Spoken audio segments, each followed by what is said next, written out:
Ya, sahabat, jumpa lagi di kanal Perspektif dengan Andre Vincent Wenas. Kali ini catatan dari Bro Yosef Herman Wenas seputar penunjukan Bapak Abdullah Azwar Anas sebagai Menteri Pendayagunaan Aparatur Negara dan Reformasi Birokrasi yang memakan waktu cukup lama semenjak Pak Cahyo wafat di awal Juli. Kenapa? Dan ada cerita di belakangnya.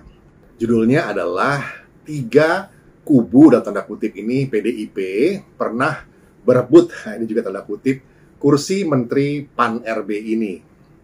Begini ceritanya. Ya, ini cerita sebelum penunjukan Bapak Abdullah Azwar Anas ya.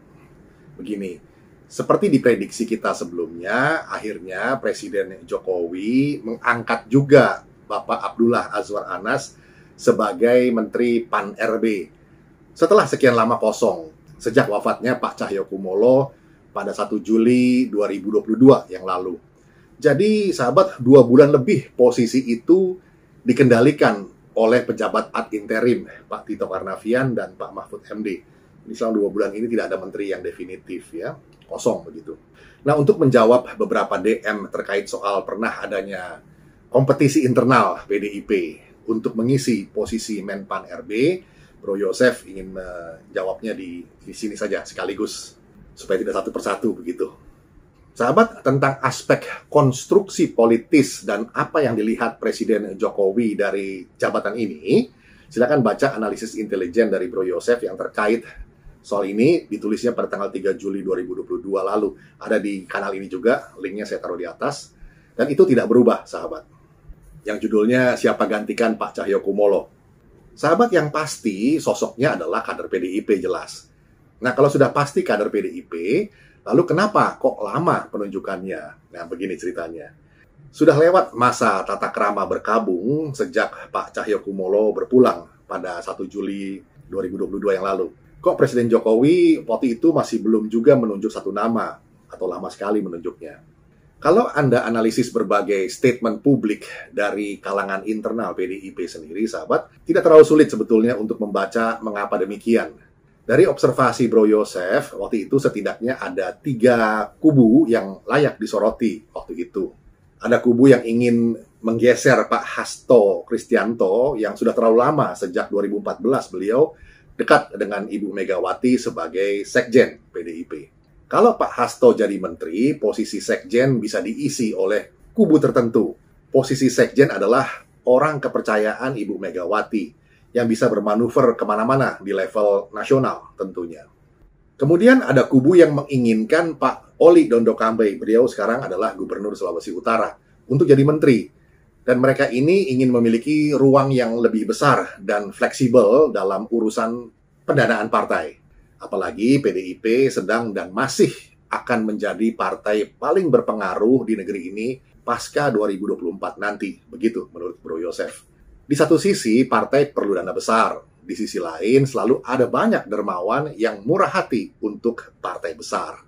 Kemudian yang ketiga, kubu lainnya menginginkan Pak Ganjar Pranowo digeser ke posisi menteri. Nah, ini sahabat sebetulnya adalah kiss of death. Oleh karena political value Pak Ganjar sebagai capres akan menjadi sangat berbeda. Pak Ganjar sebagai gubernur adalah presiden kecil di daerah. Sedangkan Pak Ganjar sebagai menteri adalah pembantu presiden di pusat. Beda sekali persepsinya di mata rakyat. Bila Pak Ganjar dijadikan menteri, ya itu berbahaya bagi kepentingan PDIP di kontestasi 2024 nanti. Karena Pak Ganjar adalah kartu truf. Sahabat, Menpan RB itu walaupun dampak pekerjaannya sangat strategis, berkiprahnya itu di belakang layar. Public exposure-nya kecil. Jadi, bagaimana sebetulnya? Nah, sahabat, terhadap daftar nama yang waktu itu mengerucut ke 3 nama itu, Pak Jokowi sebagai presiden sangat bisa mengikuti kemauannya sendiri dan mengeksersis hak prerogatif yang melekat sepenuhnya pada jabatan dia sebagai presiden. Apalagi Ibu Megawati juga sepenuhnya mendukung apapun keputusan Pak Jokowi atas daftar nama itu. Tetapi sahabat, PDIP itu partai besar. Ada aspirasi-aspirasi di internal yang juga harus diakomodasi oleh Pak Jokowi dan Ibu Mega. Mengingat pasca kepresidenannya nanti, Pak Jokowi akan balik kandang untuk mengambil satu tanggung jawab yang sangat besar di PDIP. Begitu menurut Bro Yosef. Dan ini adalah aspek intra PDIP yang bagi Pak Jokowi adalah juga modal politiknya nanti. Kemudian pada saat yang bersamaan, Pak Jokowi juga harus terus menjaga basis-basis kekuatan politik ekstra PDIP semacam Projo dan lainnya yang selama ini menjadi modal sosialnya yang sangat penting. Nah, dari sudut ini, keputusan memilih Menpan RB yang tepat, nah dalam analisis intelijen Bro Yosef sudah dibahas kenapa jabatan ini sangat strategis. Silakan lihat di link yang tadi. Untuk melanjutkan reformasi birokrasi yang sudah berjalan dengan baik, akan mempertahankan kredibilitasnya di mata modal sosialnya ini. Konsekuensi sebaliknya tentu saja bisa terjadi bila Pak Jokowi salah pilih orang. Tetapi kan Pak Jokowi ingin menjadi dan dijadikan kingmaker dalam kontestasi politik 2024. Nah, sahabat, modal sosial karena sifatnya cair, maka para relawan yang multi-background ini bisa masuk kemana-mana. Ke NU, ke Muhammadiyah, ke milenial, ke zilenial, bahkan bisa ke Golkar, ke Gerindra, ke Nasdem. Ya, pada pokoknya bisa kemana-mana dah. Kekuatan Pak Jokowi di mata para pendukungnya yang selama ini adalah sebagai sosok yang menjaga rel pada fungsinya dan sosok yang menyalakan lampu ketika ada kamar yang gelap. Di mata para relawan yang multi background ini, hal itu tidak boleh berubah.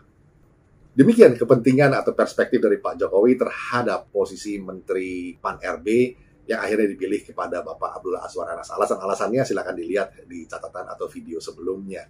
Demikian sahabat, kiranya bisa menjadi perspektif. Kita jumpa lagi di session berikutnya. Terima kasih.